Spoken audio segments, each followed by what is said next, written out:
ನನ್ನೆಲ್ಲ ಪ್ರೀತಿಯ ವೀಕ್ಷಕರಿಗೆ ನನ್ನ ಪ್ರೀತಿಯ ನಮಸ್ಕಾರಗಳು. ನಮ್ಮ ಚಾನಲ್ನ ಇದೇ ಮೊದಲು ನೋಡ್ತಾ ಇದ್ದೀರಾ ಅಂದರೆ ದಯವಿಟ್ಟು ಸಬ್ಸ್ಕ್ರೈಬ್ ಮಾಡ್ಕೊಳ್ಳಿ ಫ್ರೆಂಡ್ಸ್.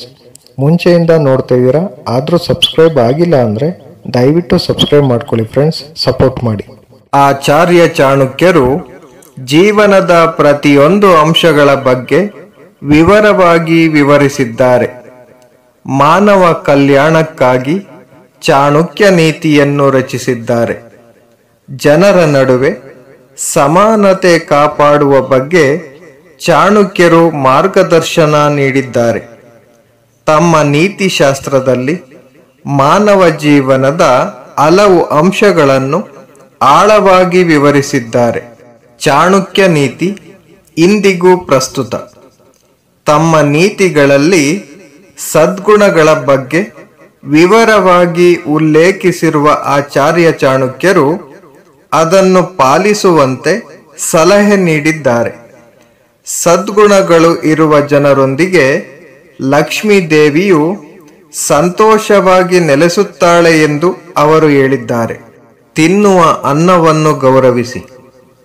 ಆಚಾರ್ಯ ಚಾಣಕ್ಯರ ಪ್ರಕಾರ ತಿನ್ನುವ ಅನ್ನವನ್ನು ಗೌರವಿಸುವ ಮನೆಗಳಲ್ಲಿ ಎಂದಿಗೂ ಯಾವುದಕ್ಕೂ ಕೊರತೆ ಇರುವುದಿಲ್ಲ. ಲಕ್ಷ್ಮೀ ದೇವಿಯ ಅನುಗ್ರಹದಿಂದ ಅಂತಹ ಮನೆಗಳಲ್ಲಿ ಲಕ್ಷ್ಮಿ ಯಾವತ್ತೂ ನೆಲೆಸುತ್ತಾಳೆ. ಆಹಾರವನ್ನು ಗೌರವಿಸದ ಅಥವಾ ಆಹಾರವನ್ನು ವ್ಯರ್ಥ ಮಾಡುವ ಮನೆಗಳಲ್ಲಿ ತಾಯಿ ಲಕ್ಷ್ಮಿ ಮತ್ತು ಅನ್ನಪೂರ್ಣೆ ಕೂಡ ಎಂದಿಗೂ ವಾಸಿಸುವುದಿಲ್ಲ. ಜ್ಞಾನಿಗಳನ್ನು ಗೌರವಿಸಿ.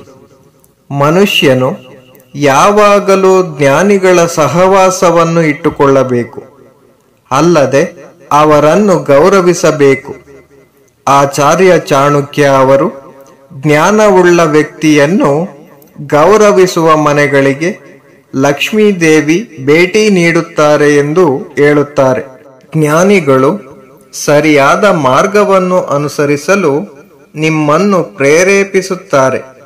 ಹೀಗಾಗಿ ಅರಿವಿರುವ ಜನರೊಂದಿಗೆ ಬೆರೆತು ಅವರನ್ನು ಗೌರವಿಸಬೇಕೆಂದು ಸಲಹೆ ನೀಡುತ್ತಾರೆ. ಗಂಡ ಮತ್ತು ಹೆಂಡತಿಯ ನಡುವೆ ಸಮರ್ಪಣಾ ಭಾವ. ಆಚಾರ್ಯ ಚಾಣಕ್ಯರ ಪ್ರಕಾರ ಪತಿ ಪತ್ನಿಯರು ಪರಸ್ಪರ ಪ್ರೀತಿಯಿಂದ ಬದುಕಬೇಕು, ಪರಸ್ಪರ ಗೌರವಿಸಬೇಕು.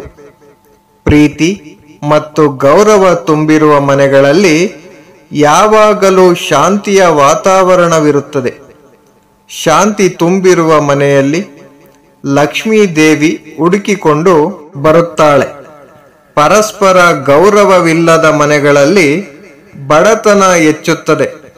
ಗಂಡ ಮತ್ತು ಹೆಂಡತಿ ಪ್ರತಿಯೊಂದು ವಿಷಯಕ್ಕೂ ಜಗಳವಾಡುತ್ತಲೇ ಇರುತ್ತಾರೆ. ಹೀಗಾಗಿ ಮನೆಯಲ್ಲಿ ಸದಾ ಶಾಂತಿಯ ವಾತಾವರಣವಿರಬೇಕು.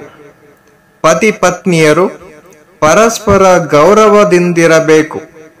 ಹೀಗಿದ್ದರೆ ಮಾತ್ರ ಲಕ್ಷ್ಮೀ ದೇವಿಯ ಅನುಗ್ರಹ ದೊರೆಯುತ್ತದೆ. Thank you for watching friends. Please subscribe my channel.